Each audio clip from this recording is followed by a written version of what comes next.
Alright, so this is going to be my second attempt at a valve cover gasket install on a 2JZ-GE. That's a non-turbo version of the super motor, sort of. This is in my GS300. I believe it's in the IS300 and maybe the ES. I'm not really sure, but either way, the first time I went through the gasket change, I kind of got it all back together, hadn't tested it much. Woke up in the middle of the night and realized I didn't seal the cam cap area with RTV silicone. So I thought maybe I could get away with it and just, hopefully it would seal. There's some conflicting information about whether you need that or not. So I drove it for a day and I ended up with a big old puddle of oil under the car when I got home. So clearly I did something wrong. Just a disclaimer, I'm not really a mechanic, but I sure can get to these parts and change them. So I think if I had done my gasket sealing job properly, that I would have been good. So hopefully this will be a real quick fix, and I decided to make a video at the same time. Alright, first remove this top cover.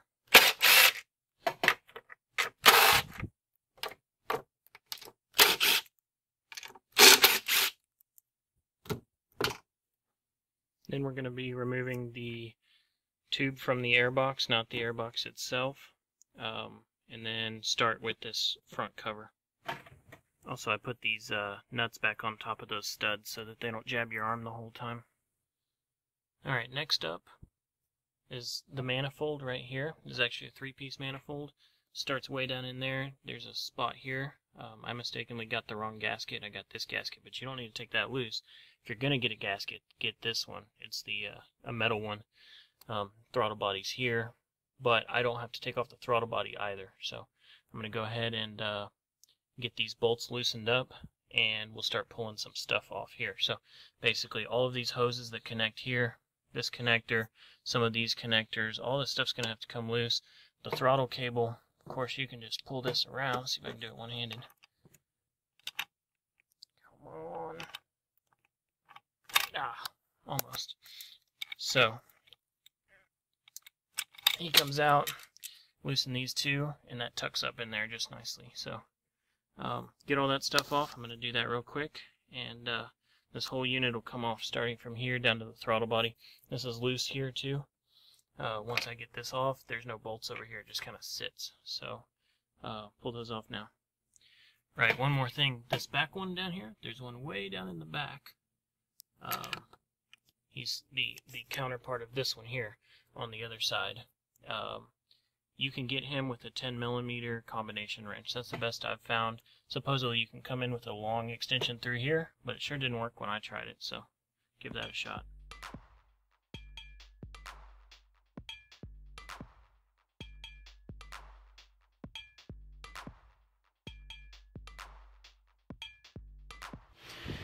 Alright, to get this cover loose, you do need an Allen wrench. This is a 5. I think any Allen wrench will do that. You don't need this socket one.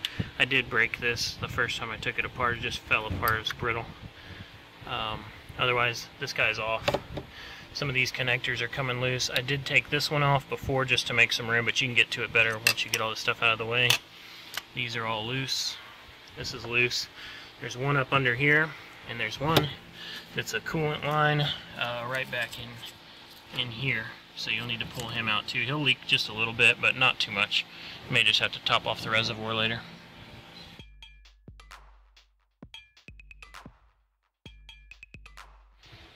Alright, so I think I got this guy loose. You should be able to just bring him on out, disconnect the last remaining hanger-on or hoses. Alright, well, maybe 10 minutes in and I got that off, so not so big of a deal. A few things. Watch out for these connectors. They're super brittle. That's your coil pack power leads. I even have one coming out of its boot down here, so I just kind of stuck it back in there and it's holding for now, but this one broke. That one's actually okay, but just be real careful taking those out if you can save them. Same goes with these. Mine broke. These, mine broke. It's all brittle in there from the heat cycling, so just be careful. Your spark plugs are under there. Wasted spark, 3 coils. So now's a good time to change those if you're planning on doing this valve cover job, because you'll be in there anyway.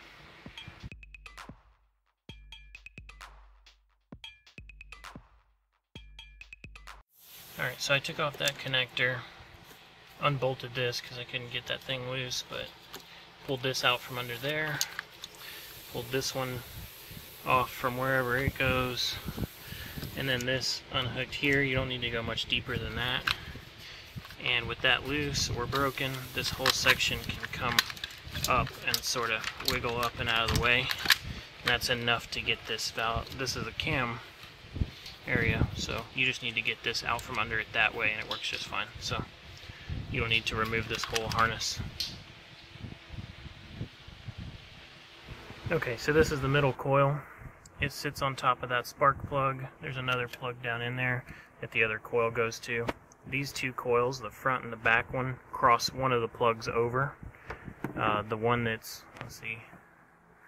the one that it's not seated on comes to the front, and the one that it's not seated on here goes to the back. So if you mix those up, it's pretty easy to get them back how they're supposed to be.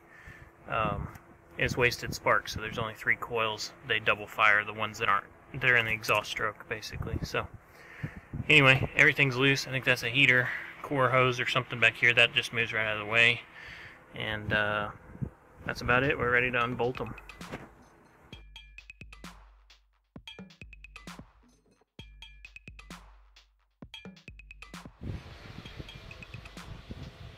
Alright, these things are ready to come off, I think. I got all the screws out. The back few you can get with a mini ratchet with an extension on it, or just a closed combination wrench.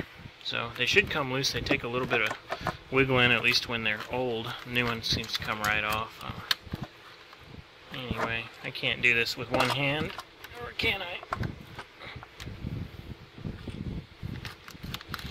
Just move this out of the way.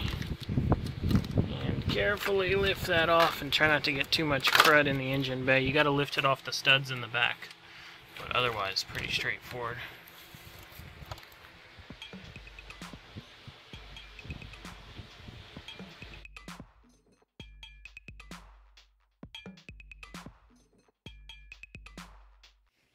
Alright, so I got both valve covers off. There's the left side, passenger side that is, driver's side here. They are slightly different. And for some reason my gasket kit came with 3 gaskets. It came with 2 driver's sides and 2 passenger sides, 1 driver's side. Not sure why. I asked around, I looked around, couldn't figure it out, but I have heard talk of a cover for this, but I've not seen a cover for that, so I don't know. Anyway, I think I might have found my problem though. I think this was pinched a little bit. I wasn't careful enough when I put it back in to make sure that it seated properly, and I think that was my issue. Some people have said the whole reason I thought I was tearing this apart was because some people say that these cam caps need silicone here, and there was some on them. It looks like factory stuff too. I'm not real sure, but it's kind of like this white stuff down in the corner of the actual whatever the heck this thing is. But basically I'm going to put a tiny dab in those corners because they're known to not seal that well. Otherwise I'm going to clean this up real well and hopefully not pinch the gasket this time. We did see a puddle over on this side over here, so I think most of the oil was coming out here and draining either forward or back and just making a big mess. So I need to check my oil too and make sure that I didn't lose too much. So here's a tip from one of my favorite car guys on YouTube, Jafro Mobile. If you take regular coffee filters and use them to wipe down surfaces that you want clean, they're basically lint free. If you use one of those nasty red rags, it will leave lint all in your cam cover area, which is really bad. It'll get down in your engine and clog stuff up. So use these, it works great. Alright, I got a container of Permatex red high temp silicone. I'm just going to get a dab on my finger here. And this is the cam cap I'm talking about here. And so in those sharp corners you can just put a little dab in.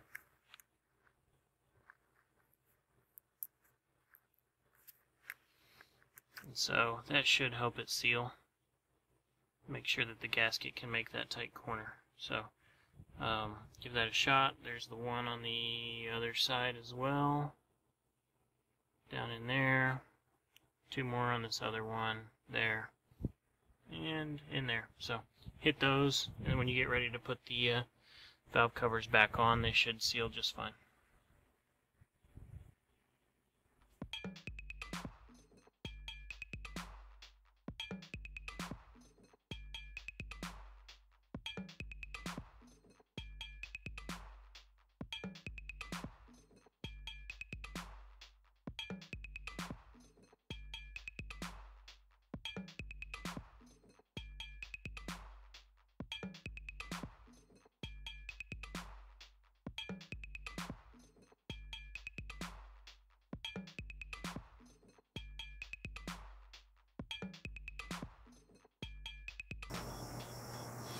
Alright, now that they're all pretty close, I'm going to use my small 10mm and just torque them down a little bit, crosswise, center out.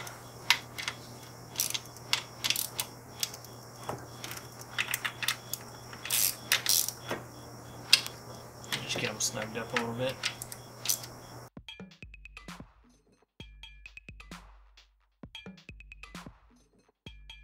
Alright, now that those are all good and snugged, we'll knock them out to about 8 foot-pounds, which is barely even registers on this torque wrench.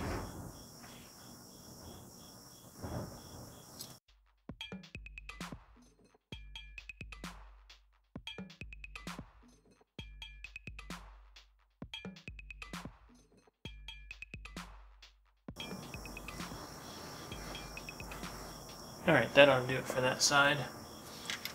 Just if you're curious, if you don't have a torque wrench, that's sort of mild amount of torque on this small 1/4 inch ratchet here. So just make sure they all feel about the same, since my torque wrench is a little bit aged. They all feel good. Right, now the other one can go on the same way. Just watch for these brittle pieces of plastic here.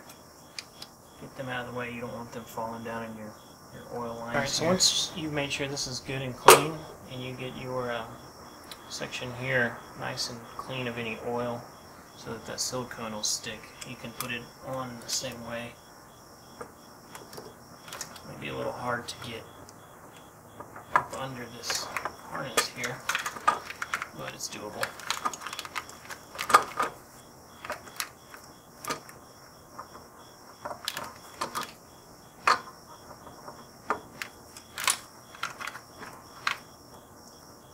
And there you go. Make sure you get it good and seated around the silicone, and keep in mind too, some people say that this red Permatex stuff is junk. I've never had a problem with it, but if you're worried about that, make sure you do your own research and see if you can get a hold of the OEM equivalent. Alright, I'm going to do the same procedure to put this one on and get it torqued down.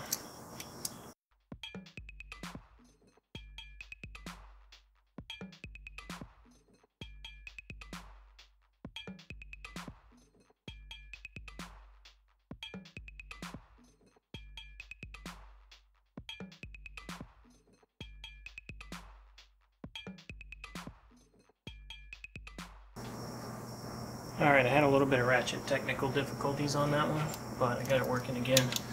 So I'm going to do the same thing, take a couple of iterations here, torque them down crosswise. I kind of got the feel for the torque now, so that would be the end of the first pass. Okay, so now we will put this coil back on. It's got a slightly different colored bolt than the rest. We'll put it back on how it was, maybe clean it up just slightly.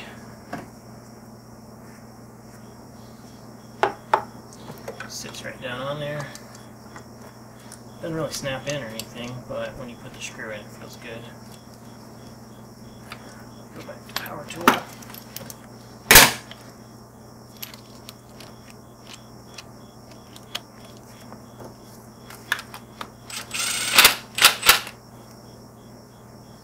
Then you take your other one, plug it back in the top. twist it how you want. This guy, I think I used, these are all broken, so whatever, tuck them in. This guy in like that. This guy will help hold them down. Come on.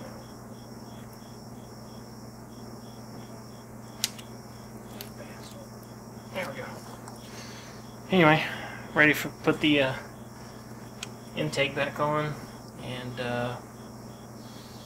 hook these guys back up first, of course, but then we can put the intake back on, start it up, and see how it goes. Alright, so I've done my best to get these back on, hook these in. This is mine that was kind of slipping out, so I'll pay extra careful attention to it, make sure that it seats well. These wires are starting to get a little brittle. I don't know where you can get a harness, but I'll have to look probably. This guy doesn't clip on anymore. It's cool, it's just your ignition. This one is my only remaining good one. Clips on nicely. But all that's all broken. So anyway, I think we're ready to lay the intake back on, if I'm not mistaken.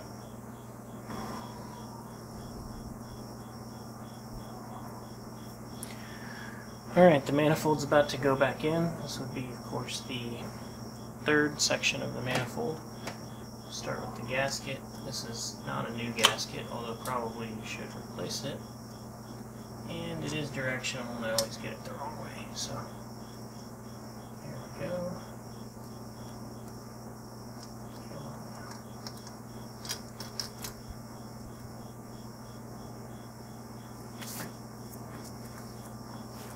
And then this guy, the really hard to get to one, is this vacuum line down here, if you can see that. So I'll try to get that guy on first as I slide this into place.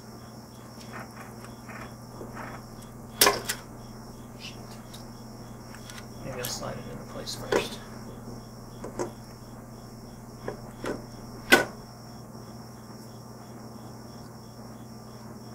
I think I got this with pliers last time. Just a set of bendy pliers. Get it right on there.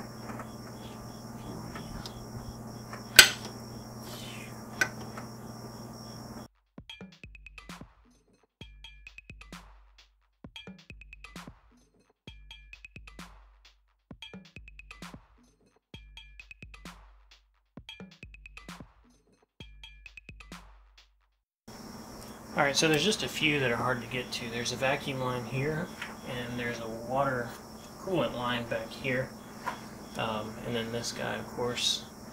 The rest are sort of back here in this manifold area, but they all kind of stay in their right spots. So that guy, plug back in, and just go through and hook up all the connectors, hook everything back up, and you should be good to go. It's worth mentioning too, I skipped the spark plug change step because I did it earlier, so once you have everything off, it's just like any other spark plug change you've ever done. You just pull them right out, screw the new ones in, put the coil packs back on, you're good to go.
Alright, well, that about does it. I'll wipe this down real quick.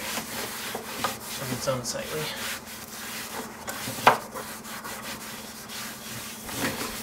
But, basically, just crank her up and check for leaks. You may not want to put this on until you're done checking, making sure you got everything hooked up.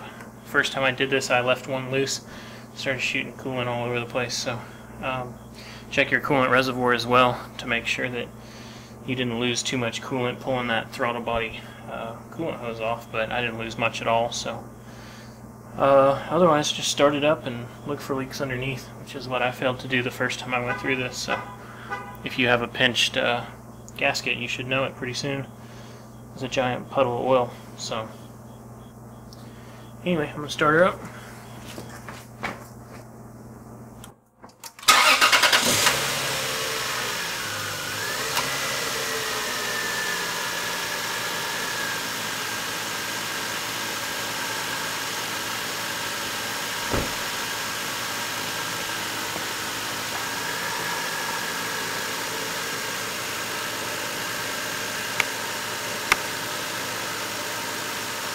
Alright, there you have it. Took about 2 hours start to finish, and that counts stopping to make this video. I'll probably spend more time editing this video than it took to actually do the gasket change out. So I don't know what Lexus charges for it, but probably too much.